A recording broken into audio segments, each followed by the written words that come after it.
السلام عليكم ورحمة الله تعالى وبركاته. الحمد لله رب العالمين والعاقبة للمتقين،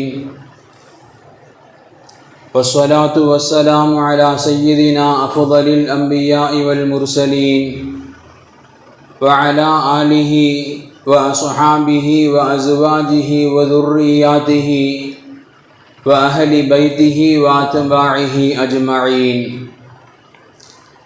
أما بعد، فقد قال الله تعالى في القرآن العظيم وفي الفرقان الحميد: عسى ربكم أن يهلك عدوكم ويستخلفكم في الأرض فينظر كيف تعملون. صدق الله العلي العظيم. قال نبينا صلى الله عليه وسلم: أفضل الصيام بعد رمضان شهر الله المحرم. وصدق رسول الله صلى الله عليه وسلم. எல்லா புகழும் புகழ்ச்சியும் வல்ல ரஹ்மானாகிய அல்லாஹுக்கு சுப்ஹானஹு வ தஆலா ஒருவனுக்கே உரித்தாகட்டுமாக. அவனது இறுதி தூதர் ஹாத்தமுன் நபி முஹம்மதுன் ஸல்லல்லாஹு அலைஹி வஸல்லம் அன்னவர்கள் மீதும், அன்னாரது வாழ்க்கை வழிமுறைகளை தங்களது வாழ்வின் எல்லா நிலைகளிலும் கடைபிடித்து வந்த உத்தம சத்திய சஹாபாக்கள், தாபிஈன்கள், தபஉ தாபிஈன்கள், அக்தாபுகள், அவுலியாக்கள், நல்லோர்கள், நாதாக்கள், மேலும் உலகளாவிய முஸ்லிம்கள் குறிப்பாக நம் அனைவர்கள் மீதும் வல்ல ரஹ்மானின் அன்பும் அருளும் என்றென்றும் நிறைவாக உண்டாகட்டுமாக. ஆமீன். கண்ணியம் பொருந்திய அல்லாஹ்வின் நல்லடியார்களே, நாம் பெற்றிருக்கக்கூடிய இந்த முஹர்ரமுடைய மாதம், இது இஸ்லாமிய புத்தாண்டினுடைய ஆண்டின் துவக்க ஒரு மாதம் என்பதை கடந்து அல்லாஹுக்கு சுப்ஹானஹு வ தஆலா தனது திருமறையில் மின்ஹா அர்பஅத்துன் ஹுரும், வருடத்தில் 4 மாதங்கள் கண்ணியப்படுத்தப்பட்ட மாதங்கள் என்று அல்லாஹ் ரப்புல் ஆலமீன் இந்த மாதத்தை குறித்து அல்லாஹ் பேசுவானோ பறைசாற்றுவானோ, அப்பேற்பட்ட அவனால் கண்ணியப்படுத்தப்பட்ட சங்கைக்குரிய மாதங்கள் ஒன்றுதான் இந்த முஹர்ரமுடைய மாதம். அல்லாஹுக்கு சுப்ஹானஹு வ தஆலா இந்த மாதத்தை எந்த விஷயங்களிலிருந்து அல்லாஹ் கண்ணியப்படுத்தினான் என்கின்ற கருத்தை இந்த ஆயத்திற்கு பின்புறனாக இமாம்கள் நமக்கு விவரித்து தருகின்ற பொழுது, போர் செய்வதிலிருந்து, பிறர் மீது அநியாய தாக்குதல்கள் நடத்துவதிலிருந்து, பாவங்கள் வரம்பு மீறி செய்வதிலிருந்து, இதுபோன்ற பாவத்தின் உச்சங்களை தொடுகின்ற அல்லாஹ்வினால் விலக்களிக்கப்பட்ட இதுபோன்ற பாவங்கள் தடை செய்யப்பட்ட மாதம்தான் இந்த 4 மாதங்கள், கண்ணியமான மாதங்கள். அந்த 4 மாதங்கள் ஒன்றுதான் இந்த முஹர்ரமுடைய மாதம்.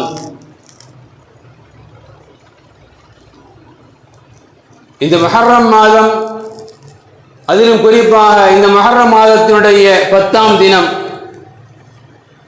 அல்ஹம்துலில்லாஹ், மிகச் சரியாக முஹர்ரம் மாதத்துடைய 10 இன்றைய தினம்தான்.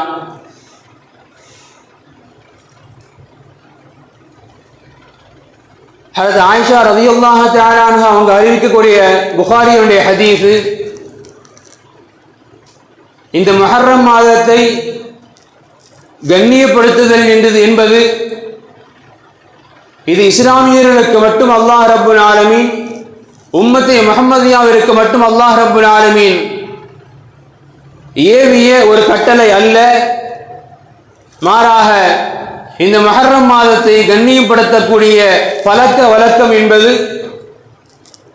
இஸ்லாத்திற்கு முந்தைய கால மக்களாகிய இந்த கால மக்களை மடமை காலத்து மக்கள் என்று, ஐயாமுல் ஜாஹிலியாவின் மக்கள் என்று நாம் யாரை இதுவரை அழைத்துக் கொண்டிருக்கின்றோமோ அப்படிப்பட்ட அந்த மக்களிடத்திலும் பேணப்பட்டு வந்தது முஹர்ரம் மாதத்தின் கண்ணியம் என்பதை ஹஜ்ரத் ஆயிஷா ரலியல்லாஹு அன்ஹா நமக்கு புகாரியுடைய ஹதீஸில் மிக தெளிவாக சொல்லித் தருவாங்க. கான யௌமு ஆஷூரா தசூமுஹு குரைஷுன் ஃபில் ஜாஹிலிய்யா. இந்த முஹர்ரம் மாதத்தின் 10ஆம் தினத்தில் இன்று அல்ஹம்துலில்லாஹ் சமுதாயத்தினுடைய பல மேன்மக்கள் நோன்பை கண்டிப்பாக அல்ஹம்துலில்லாஹ் நோற்றிருக்கின்றோம், கடைபிடித்திருக்கின்றோம்.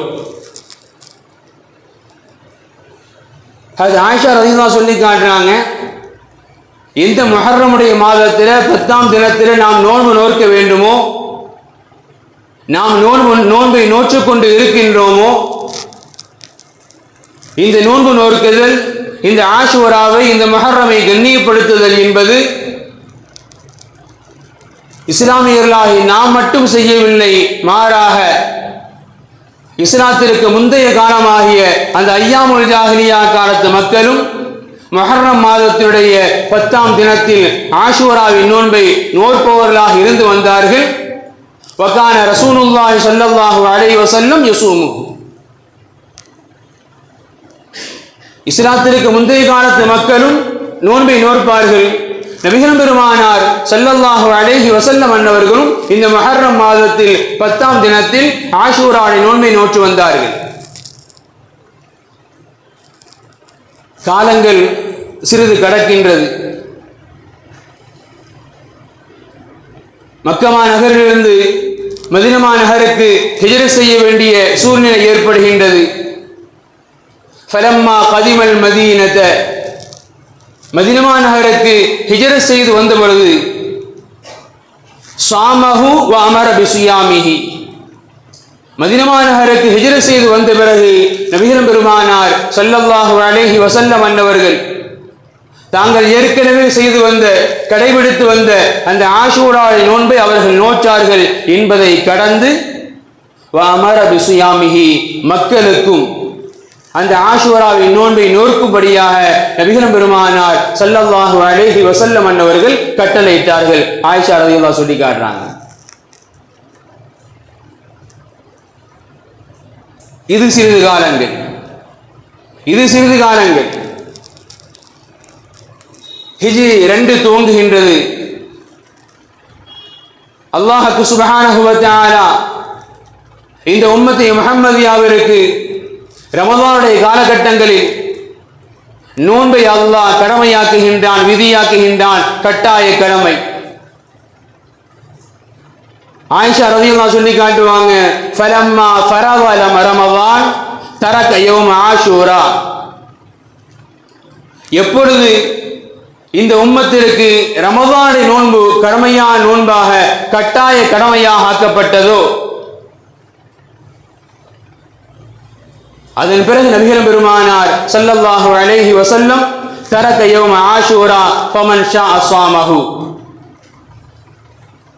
ரமதான் நோன்பு கடமையாக்கப்பட்டதற்கு பிறகு ஆஷூராவின் நோன்பு சுன்னத்தாக்கப்பட்டது. விரும்பிய நோற்றுக் கொள்ளுங்கள், முடியாதவர்கள் விட்டுக் கொள்ளுங்கள். ஆக நமக்கு மார்க்கம் சொல்லித்தரக்கூடிய ஒரு உன்னதமான நிலைமை,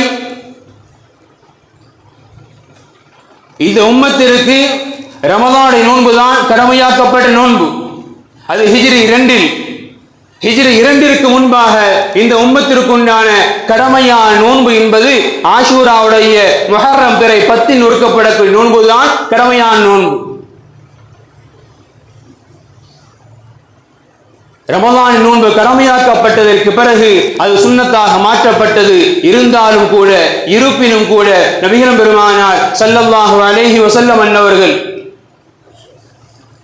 நன்மையின் காரியங்களில் இந்த சமுதாயம் துவண்டுவிடக் கூடாது, எந்த ஒரு நன்மையையும் இந்த சமுதாயம் அலட்சியமாக பால்படுத்தி விடக்கூடாது என்கின்ற அடிப்படையில் நபிகள் பெருமானார் ஸல்லல்லாஹு அலைஹி வஸல்லம் அன்னவர்கள் புகாரியின் ஹதீஸும் கூட இப்படி சொல்லித் தருவார்கள், அஃதலு ஸியாமி பஅத ரமதான். ரமதான் நோன்பு கட்டாயமாக்கப்பட்ட நோன்பு. அதில் யாருக்கும் தகுந்த காரணங்கள் என்று விடுவதற்கு அனுமதி கிடையாது. அப்படி விட்டால் கண்டிப்பாக அல்லாஹ்வின் பார்வையில், மார்க்கத்தின் பார்வையில் அவன் குற்றவாளி, மாற்று கருத்தே கிடையாது. அப்படிப்பட்ட கண்ணியம் வாய்ந்த ரமலானின் நோன்பிற்கு பிறகு ஒரு நோன்பு சிறப்பு வாய்ந்த நோன்பாக இருக்கும் என்று சொன்னால் நபிகள் பெருமான் சொன்னாங்க, ஷஹருல்லாஹில் முஹர்ரம். ஷஹருல்லாஹில் முஹர்ரம், இந்த முஹர்ரம் மாதத்தினுடைய ஆஷூராவின் நோன்பு ரமலானுடைய கடமையான நோன்பிற்கு பிறகு இதுதான் சிறப்பு வாய்ந்த, பாக்கியம் வாய்ந்த நோன்பு என்றார்கள் நபிகள் பெருமானார் ஸல்லல்லாஹு அலைஹி வஸல்லம் என்பவர்கள். காரணம், இந்த சமுதாயம் அதுதான் ரமலான் நாங்கள் நோன்பு இருந்து விட்டோமே, ரமலான் நோன்பை நான் 30 முழுமைப்படுத்தி விட்டோமே என்கின்ற அடிப்படையில் ரமலான் கடமையாக்கப்பட்ட பிறகு இந்த நோன்புதான் சுன்னத்தாக மாற்றப்பட்டு விட்டது என்கின்ற காரணங்களை எல்லாம் சொல்லி இந்த சமுதாயம் இந்த ஆஷூராவின் நோன்பை வீணடித்து விடக் கூடாது. எனவே நபிகள் பெருமான் சொன்னாங்க, அப்படியெல்லாம் இல்லை, ரமலானிற்கு பிறகு நோன்புகளில் சிறந்த ஒரு நோன்பு என்பது முஹர்ரம் மாதத்து நோன்பு என்றார்கள் நபிகள் பெருமானார் ஸல்லல்லாஹு அலைஹி வஸல்லம் அன்னவர்கள். சொன்னது மாத்திரமல்ல, நபிகள் பெருமானார் ஸல்லல்லாஹு அலைஹி வஸல்லம் அன்னவர்கள் தான் வாழ்ந்து வந்த காலங்களில் இந்த முஹர்ரமுடைய மாதத்தின் நோன்பை எவ்வளவு தூரங்கள் ஆர்வமோடு, எவ்வளவு தூரங்கள் முயற்சி எடுத்து நபிகள் பெருமானார் ஸல்லல்லாஹு அலைஹி வஸல்லம் அன்னவர்கள் இந்த நோன்பை கடைபிடித்து வந்தார்கள் என்பதை அருமை சஹாபாக்கள், குறிப்பாக இப்னு அப்பாஸ் ரலியல்லாஹு சொல்லித் தருவாங்க. மா ரஅய்து நபிய ஸல்லல்லாஹு அலைஹி வஸல்லம் யதஹர்ரா ஸியாமு யௌமின் ஃபضله அலா கைரிஹி இல்லா ஹாதல் யௌம் யௌம ஆஷூரா. நபிகள் பெருமானார் ஸல்லல்லாஹு அலைஹி வஸல்லம் அன்னவர்களை ரமலானிற்கு பிறகு ஒரு நாளை, ஒரு தினத்தை தேடி அதை கண்டுபிடித்து அந்த தினத்தில் ஆர்வமோடு நோன்பை செயல்படுத்தி நாங்கள் பார்த்திருப்போம் என்று சொன்னால் அது ஆஷூராவின் நோன்பு என்பதாக ஹஜ்ரத் இப்னு அப்பாஸ் ரலியல்லாஹு அன்ஹு அறிவிக்கிறாங்க. நபிகள் பெருமானார் ஸல்லல்லாஹு அலைஹி வஸல்லம் அன்னவர்கள் மா ரஅய்து நபி ஸல்லல்லாஹு அலைஹி வஸல்லம் யதஹர்ரா, இந்த ஆஷூராவின் நோன்பை நபிகள் பெருமானார் தேடியதை போன்று, சிறப்புப்படுத்தியதை போன்று ரமலானிற்கு பிறகு வேறு எந்த நோன்பையும் சிறப்புப்படுத்தியதாக எங்கள் வாழ்நாளில் நாங்கள் கண்டது கிடையாது. நபிகள் பெருமானார் ஸல்லல்லாஹு அலைஹி வஸல்லம் அன்னவர்கள் இந்த ஆஷூராவின் நோன்பிற்கு அவ்வளவு தூரங்கள் தான் வாழும் காலகட்டங்களில் தனது வாழ்நாளில் முக்கியத்துவத்தை கொடுத்து வந்தார்கள் என்பதை இப்னு அப்பாஸ் ரலியல்லாஹு அன்ஹு போன்ற சஹாபாக்கள், மேன்மக்கள் நமக்கு சொல்லித் தருவார். கண்ணியம் பொருந்திய அல்லாஹ்வின் நல்லடியார்களே, முஹர்ரம், அதிலும் குறிப்பாக முஹர்ரமுடைய 10ஆம் தினம், மார்க்கம் இந்த தினத்திற்கு நிறைய சிறப்புகளை வழங்கி இருக்கின்றது. அப்படிப்பட்ட சிறப்புகள் ஒன்று, இந்த சமுதாயம் அந்த முஹர்ரமின் 10ஆம் நாளில் நோன்பிருந்து கண்ணியப்படுத்த வேண்டும் என்பது. நபிகள் பெருமானார் ஸல்லல்லாஹு அலைஹி வஸல்லம் அன்னவர்கள் அந்த நோன்பிற்குண்டான மகத்துவத்தை குறித்து, அந்த நோன்பிருப்பதற்குண்டான கூலிகளை குறித்து நபிகள் பெருமானார் ஸல்லல்லாஹு அலைஹி வஸல்லம் அவர்கள் சொல்லித் தரக்கூடிய ஹதீஸ் முஸ்லிம் ஷரீஃபில் பதிவு செய்யப்பட்டிருக்குது. ஹஜ்ரத் அபீ கத்தாதா ரலியல்லாஹு அன்ஹு அறிவிப்பாங்க, ஸியாமு யௌமு ஆஷூரா, ஆஷூராவுடைய தினத்தில் நாங்கள் நோக்கக்கூடிய இந்த நோன்பு என்பது அஹ்தஸிபு அலல்லாஹ் அன் யுகஃபிர ஸனத்தல்லதி கப்லஹ், ஆஷூராவுடைய தினத்தில் நோக்கக்கூடிய இந்த நோன்பு, அந்த நோன்பின் மூலமாக அல்லாஹ் சுப்ஹானஹு வ தஆலா கடந்த ஒரு வருடத்தினுடைய பாவங்களை இந்த ஒரு நோன்பிற்கு பகரமாக அல்லாஹ் மன்னித்தருள்வான், நான் ஆதரவு வைக்கின்றேன், இதுதான் இதற்குண்டான கூலி என்பதாக நபிகள் பெருமானார் ஸல்லல்லாஹு அலைஹி வஸல்லம் அன்னவர்கள் சொல்லித் தருவார்கள் என்று சொன்னால், ஆஷூராவுடைய ஒற்றை நோன்பு கடந்த கால ஒரு வருடத்தினுடைய பாவத்திற்குண்டான பரிகாரம் என்றார்கள் மாணவி ஸல்லல்லாஹு அலைஹி வஸல்லம் அன்னவர்கள்.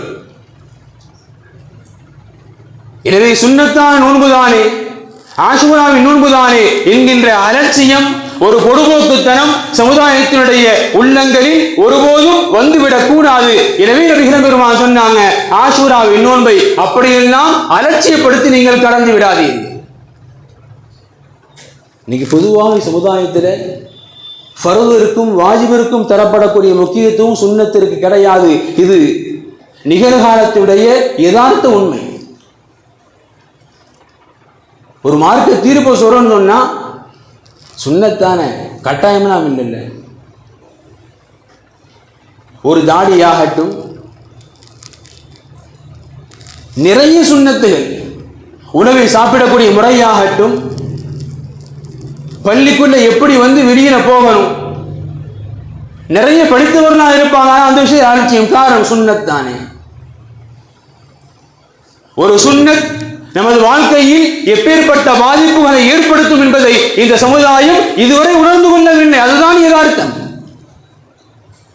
எனவேதான் ஃபர்திற்கு தரப்படக்கூடிய முக்கியத்துவத்தை சுன்னத்திற்கு இந்த சமுதாயம் இதுவரை தருவதற்குண்டான முயற்சிகளை கூட தரவில்லை என்பது வேறு, தருவதற்குண்டான முயற்சிகளை கூட மேற்கொள்ளவில்லை என்பது உண்மையிலேயே நாம் வேதனையோடு ஏற்றுக்கொள்ள வேண்டிய ஒரு உண்மை, வேதனையோடு பகிர்ந்து கொள்ள வேண்டிய ஒரு உண்மையும் கூட.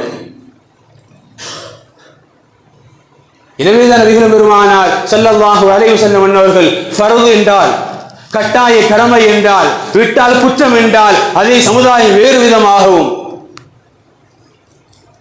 ஒரு அமலை சுன்னத் என்றால் அதை பார்க்கக்கூடிய பார்வை வேறு விதமாக இருக்கும் என்பதனால் தான் நபிகள் பெருமானார் ஸல்லல்லாஹு அலைஹி வஸல்லம் அவர்கள் ஆஷூராவின் நோன்பை, எல்லா சுன்னத்தையும் அப்படித்தான் அலட்சியமா கருதிடக்கூடாது. அதாவது ஒரு சுன்னத்தை நம்மால செய்ய முடியல, நேரம் இல்லை, காலங்கள் இல்லை, சூழ்நிலைகள் இல்லை, செய்ய முடியல, அது பரவாயில்லை.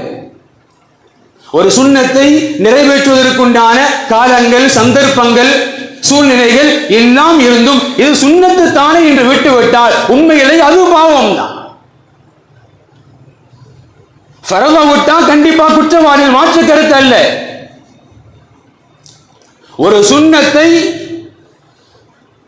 அந்த சுன்னத்தை நிறைவேற்றுவதற்குண்டான சந்தர்ப்பங்களும் சூழ்நிலைகளும் காலங்களும் கிடைக்க பெற்று இது ஒரு சுன்னத்து தானே என்கின்ற அலட்சியத்தில் ஒரு முஸ்லிம் கலப்பான் என்று சொன்னால் அவன் கண்டிப்பாக அல்லாஹ்வின் பார்வையில் குற்றவாளி, மாற்று கருத்தே கிடையாது. எனவே சுன்னத்தின் மீது இந்த சமுதாயம் அலட்சியத்தனமான, ஒரு பொடுபோக்குத்தனமான ஒரு குணம் வந்துவிடக் கூடாது. எனவே நபிகள் பெருமான் சொன்னாங்க, அது சுன்னத்தாக ஆக்கப்பட்டிருந்தாலும் அதற்குண்டான கூலிகள் என்பது அபரிமிதமானது, அதற்குண்டான கூலிகள் என்பது அல்லாஹ்விடத்திலே அறப்பற்றது என்பதை நபிகள் பெருமானார் ஸல்லல்லாஹு அலைஹி வஸல்லம் அவர்கள் இந்த உம்மத்திற்கு தெளிவுபட நமக்கு உணர்த்தியுள்ளார்கள். அல்ஹம்துலில்லாஹ். கண்டிப்பா நம்மில் பெரும்பாலானவர்கள் கண்டிப்பாக நோன்போடு தான் இருப்போம். அல்லாஹ் சுப்ஹானஹு வ தஆலா இந்த நோன்பிற்குண்டான முழுமையான கூலிகளை பெறக்கூடிய நல்ல நற்பாக்கியத்தை அல்லாஹ் நம் அனைவருக்கும் தந்தரல வேண்டும். ஆமீன் கூட சத்தமா இல்லையே. ஆஷூரா நோன்பு இருக்கின்றோம், சுன்னத்தான நோன்பு. ஏன் இந்த ஆஷூராவிற்கு நோன்பு கடமையாக்கப்பட்டது? ஏன் இந்த முஹர்ரம் மாதத்தின் 10ஆம் நாள் பாக்கியமான நாளாக கருதப்படுகின்றது? வரலாற்றின் அடிப்படையில் வரலாற்று ஆய்வாளர்கள் நிறைய காரணங்களை பதிவு செய்வாங்க. மிக மிக குறிப்பாக உலகின் முதல் மனிதர் ஆதம் அலைஹிஸ்ஸலாம் சுவனலோகத்தில் செய்துவிட்ட ஒரு பாவம், அதற்குண்டான மன்னிப்பை அல்லாஹ்விடத்திலே கேட்டுக்கொண்டே இருந்தார்கள். பல வருடங்களுக்கு பிறகு அல்லாஹ் சுப்ஹானஹு வ தஆலா நபியினா ஆதம் அலைஹிஸ்ஸலாமுடைய தௌபாவை ஏற்றுக்கொண்டது இந்த ஆஷூராவின் தினம். தஃசீர் இப்னு கஸீர் எழுதுறாங்க, மறுப்பதற்குண்டான காரணங்கள் அல்ல. இப்னு கஸீர் ரஹ்மத்துல்லாஹி தன் தஃசீரை பதிவு செய்கிறாங்க. நபியினா மூசா அலைஹிஸ்ஸலாம் அல்லாஹ்வின் உத்தரவு, இந்த சமுதாயத்தை நான் அழிக்கப் போகின்றேன், நீங்களும் உங்களை ஏற்றுக்கொண்டவர்களும் ஒரு கப்பலில் ஏறி பயணப்படுங்கள் என்கின்ற அல்லாஹ்வின் உத்தரவு. கப்பல்ல ஏறுறாங்க, பயணப்பட்டு போறாங்க. ஆனா கப்பல் கரை ஒதுங்கவே இல்லை, கரை சேரவே இல்லை. அல்லாஹ் சுப்ஹானஹு வ தஆலா அந்த கப்பலை கரை சேர்த்து அவர்களை பூமியில் இறக்கி அல்லாஹ் அவர்கள் நிம்மதியாக வாழச் செய்து இந்த ஆஷூரா முஹர்ரம் மாதத்தின் 10ஆம் நாள். மிக மிக குறிப்பாக புகாரி போன்ற எல்லா கிரந்தங்களிலும் பதிவு செய்யப்படக்கூடிய ஹதீஸ், நபிகள் பெருமானார் ஸல்லல்லாஹு அலைஹி வஸல்லம் அவர்கள் ஹிஜ்ரத் செய்து மதீனா நகருக்கு வந்து விட்டார்கள். வந்த பிறகு நபிகள் பெருமானார் ஸல்லல்லாஹு அலைஹி வஸல்லம் அவர்கள் எப்பொழுதும் போன்று முஹர்ரம் மாதத்தின் 10ஆம் நாள் நோன்பு இருக்கின்றார்கள். மற்றொரு புறம் மதீனாவை சுற்றி இருக்கக்கூடிய யூதர்களும் இதே தினத்தில் நோன்பு இருக்கின்றார்கள். இஸ்லாமியர் நோன்பு இருக்கின்றோம், காரணம் உண்டு. அல்லாஹ்வின் கட்டளை, இரவே நோன்பு இருக்கின்றோம். இதே முஹர்ரம் மாதத்தின் 10ஆம் தினத்தில் யூதர்களும் ஏன் நோன்பு இருக்க வேண்டும்? நபிகள் பெருமானார் யூதர்களை அழைப்பார்கள், கேட்பார்கள். ஃபகாலு மா ஹாதா ஃபரஅல் யஹூத தஸூமு யௌம ஆஷூரா. முஹர்ரம் மாதத்தின் 10ஆம் தினத்தில் யூதர்கள் நோன்பு இருப்பதை பார்த்துவிட்டு நபிகள் பெருமானார் கேட்கிறாங்க, மா ஹாதா, நீங்க ஏன் இன்னைக்கு நோன்பு இருக்கிறீங்க? யூதர்கள் சொன்னார்கள், ஹாதா யோமுன் சாலிஹுன் ஹாதா யோமுன் நஜ்ஜல்லாஹு பனி இஸ்ராயீல மின் அதுவிஹிம். இன்றைய தினம், இந்த முஹர்ரம் மாதத்தின் 10ஆம் நாள், கொடுங்கோல் அரசனாகிய ஃபிரௌன், அவனது அடக்குமுறைகள், அவனது ஒடுக்குமுறைகள், அவனது சொல்லனா துயரங்கள் அனைத்திலிருந்தும் அல்லாஹ் சுப்ஹானஹு வ தஆலா அவனை அழித்து எங்களை பாதுகாத்து ஈடேற்றம் பெற செய்த நாள் இந்த முஹர்ரம் மாதத்தின் 10ஆம் நாள். எனவே நபினா மூசா அலைஹிஸ்ஸலாம் நன்றி செலுத்தும் முகமாக இன்றைய ஆஷூராவுடைய தினத்தில் முஹர்ரம் மாதத்தின் 10ஆம் நாளில் நோன்பு இருந்தார்கள், எங்களை நோன்பு இருக்க சொன்னார்கள். அதை தான் நாங்கள் செயல்படுத்துகின்றோம் என்று நபிகள் பெருமானாரிடத்திலே யூதர்கள் சொன்ன பொழுது, அண்ணன் பெருமானார் ஸல்லல்லாஹு அலைஹி வஸல்லம் அன்னவர்கள் ஹயாத்தோடு இருந்த காலம் முழுக்க, அவர்கள் வாழ்ந்து மரிக்கும் வரை ஆஷூரா என்பது ஒற்றை நோன்புதான். முஹர்ரம் மாதத்தின் 10ஆம் நாளில் நோக்கப்படக்கூடிய ஒற்றை நோன்புதான். நபிகள் பெருமானார் ஸல்லல்லாஹு அலைஹி வஸல்லம் அன்னவர்கள் எந்த கடைசி வருடத்தில் வஃபாத் ஆகின்றார்களோ அந்த வருட ஆஷூராவில் இந்த நிகழ்வை பார்த்துவிட்டு நபிகள் பெருமானார் ஸல்லல்லாஹு அலைஹி வஸல்லம் அன்னவர் அப்பதான் சொன்னாங்க, ஃபஅன அஹக்கு பிமூஸா மின்கும், ஃபஅன அஹக்கு பிமூஸா மின்கும், உங்களை விட நாங்கள் நபினா மூசாவிற்கு நெருக்கம் பெற்றவர்கள் என்று சொல்லிவிட்டு நபிகள் பெருமானார் எப்பொழுதும் போன்று முஹர்ரமில் நோக்கப்படக்கூடிய அந்த 10ஆம் நாள் நோன்பை நோக்க சொன்னார் என்பதை கடந்து அடுத்து நபிகள் பெருமானார் சொன்னாங்க, லஇன் பகைது இலா காபிலின், இன்ஷா அல்லாஹ் அடுத்த வருடம் நான் ஹயாத்தாக இருந்தால் லஅஸூமன் நத்தாஸி, இன்ஷா அல்லாஹ் அடுத்த வருடம் நான் ஹயாத்தாக இருந்தால். காரணம், யூதர்கள் நோன்பு இருக்கின்றார்கள், அவர்களை விட நபினா மூசாவிற்கு நாமே நெருக்கம் பெற்றவர்கள், அவங்க ஒரு நோன்பு இருக்கிறாங்க. இஸ்லாமியருடைய வளமை யூதர்களுக்கு மாறு செய்வது. எனவே நபிகள் பெருமானார் சொன்னாங்க, இன்ஷா அல்லாஹ் அடுத்த வருடம் நான் ஹயாத்தாக இருப்பேன் என்று சொன்னால் பிறை 10 மட்டுமல்ல 9-10, பிறை 10 மட்டுமல்ல 9-10 நான் நோன்பு இருப்பேன் என்றார்கள். நபிகள் பெருமானாருக்கு அல்லாஹ் அந்த சந்தர்ப்பத்தை கொடுக்கல, அல்லாஹ் ரூஹை எடுத்துட்டான். அண்ணன் பெருமானாரின் கனவை நிஜப்படுத்தக்கூடிய வாய்ப்பு இந்த உம்மத்துக்கு அல்லாஹ் கொடுத்திருக்கிறான். ஆஷூரா சாதாரணமானதல்ல. அண்ணன் பெருமானாரின் கனவை நிஜப்படுத்தக்கூடிய பாக்கியத்தை அல்லாஹ் உம்மத்துக்கு கொடுத்திருக்கிறான். நபிகள் பெருமானார் எந்த ஒரு அமலையும் வெறுமனை வார்த்தைகளினால் கடந்தவர்கள் அல்ல. என் உம்மத்தை இதை செய்யுங்கள் என்று மாத்திரம் சொல்லிவிட்டு கடந்தவர்கள் அல்ல, செய்துவிட்டு தான் சொல்லவே செய்வார்கள். இதை செய்யுங்கள் அல்ல, செய்து காட்டிவிட்டு சொல்வார்கள் நபிகள் பெருமானார். அந்த அண்ணன் பெருமானாருக்கு அல்லாஹ் ரப்புல் ஆலமீன் ஒரு அமலை மாத்திரம் அல்லாஹ் கனவாக ஆக்கியிருப்பான் என்று சொன்னால் அது இந்த ஆஷூரா மட்டும்தான். ஒன்றை சொல்லவில்லை நபிகள் பெருமானார், செய்ய சொன்னார் என்று சொன்னார் இந்த ஆஷூரா தான். பாக்கியம் நிறைந்த உம்மத்தினர்களே, அண்ணன் பெருமானாருடைய கனவை நிஜப்படுத்தக்கூடிய பாக்கியம் இந்த ஆஷூரா மூலமாக சமுதாயத்திற்கு அல்லாஹ் கொடுத்திருக்கிறார். எனவே ஆஷூரா இலகுவாக நாம் கடந்து விடக்கூடிய ஒரு அமல் அல்ல என்பதை சமுதாயத்தினுடைய கடைக்கூடி மக்கள் வரை உணர்ந்து கொள்ள வேண்டும்.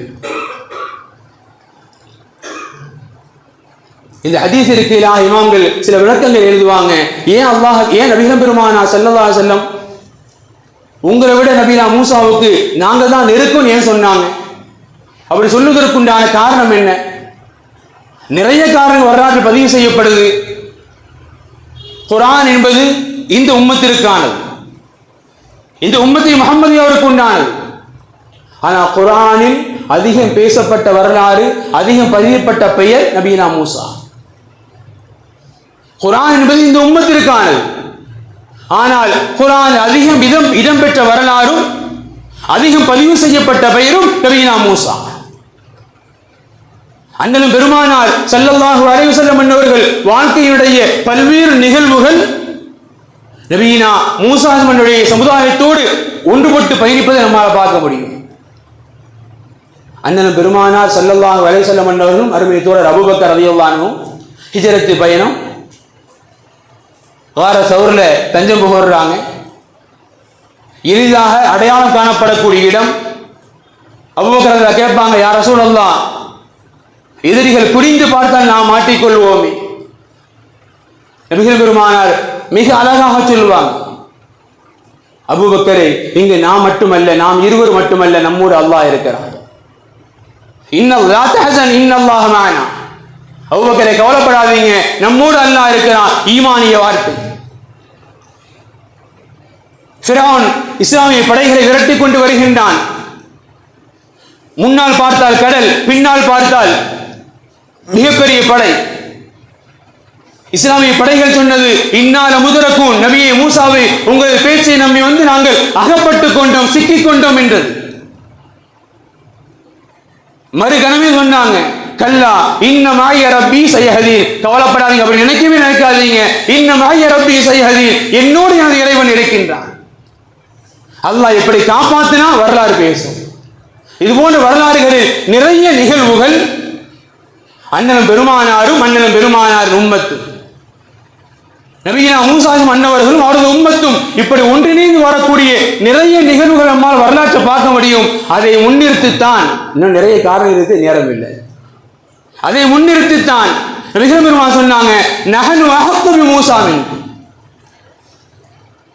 இறுதியாக, மிக மிக இறுதியாக இந்த ஆஷூரா நமக்கு திடம்பட உறுதிபட சொல்லக்கூடிய செய்தி ஒன்று உண்டு. இந்த ஃபிரௌன் அன ரப்புக்கும் அல்-ஆலா, நானே மிகப்பெரிய இறைவன், நானே மிகப்பெரிய அரசாங்கத்திற்கு சொந்தக்காரன், என்னை கேட்டுத்தான் நைல் நதியை ஓடும், எனது சொன்னக்கு கட்டுப்படவில்லை என்று சொன்னால் உயிர் வாழ முடியாது என்றெல்லாம் பிரகடனப்படுத்தி வந்தானோ, என்னை அழிப்பதற்கு, என்னை ஜெயிப்பதற்கு யாருமே இல்லை என்கின்ற ஆணவத்தின் உச்சத்தில் யார் வாழ்ந்து வந்தானோ, அந்த ஃபிரௌனை அல்லாஹ் ரப்புல் ஆலமீன் மிக மிக இலகுவாக அழித்துவிட்டு, அந்த வரலாறை அல்லாஹ் இந்த ஆஷூராவில் அழித்துவிட்டு அல்லாஹ் சமுதாயத்திற்கு சொல்லக்கூடிய ஆணித்தரமான செய்தி ஒன்று உண்டு. அல்லாஹ் மிக அழகாக சொல்வான், அஸா ரப்புக்கும், ஈமான்தாரிகளே ஒருபோது கவலைப்படாதீங்க, ஐயுஹ்லிக அதுவக்கும், உங்களது எதிரி மிகப்பெரிய படைபலத்தோடு, பணபலத்தோடு, அதிகார பலத்தோடு எப்படியும் இருக்கலாம். ஆனால் ஐயுஹ்லிக அதுவக்கும், உங்களது எதிரியை வீழ்த்துவதற்கு, அழிப்பதற்கு உங்களது இறைவனுக்கு சக்தி இருக்குங்கிறான் அல்லாஹ். நான் நினைச்சா கனா பொழுது முடிச்சிருவேன். அது மட்டுமல்ல, வயஸ்தஹலிஃபக்கும் ஃபில் அர்து, எந்த பூமியில் நீங்கள் வாழக்கூடாது என்று அதிகார வர்க்கம் நினைக்கின்றதோ அந்த பூமியை ஆளும் அதிகாரிகளாக உங்களை நான் மாற்றி காட்டுவேன். அல்லாஹ் இந்த ஆஷூரா தினத்தில் சமுதாயத்திற்கு சொல்லக்கூடிய அழுத்தமான செய்தி. எனவே அல்ஹம்துலில்லாஹ், வாழ்க்கையில் கவலைகள் வரலாம், சிரமங்கள் வரலாம், அதிகாரத்தின் மூலமாக, அரசின் மூலமாக நசுக்கப்படலாம். ஆனால் நமது ஈமான் அதற்கு ஒருபோதும் இடம் கொடுத்து விடக்கூடாது. அல்லாஹ்வுக்கு சுப்ஹானஹு வ தஆலா ஆஷூராவை கொண்டு அல்லாஹ் நமது ஈமானை புதுப்பிக்க சொல்கின்றான். அவனது ஆற்றல் அனைத்தையும் மிஞ்சியது.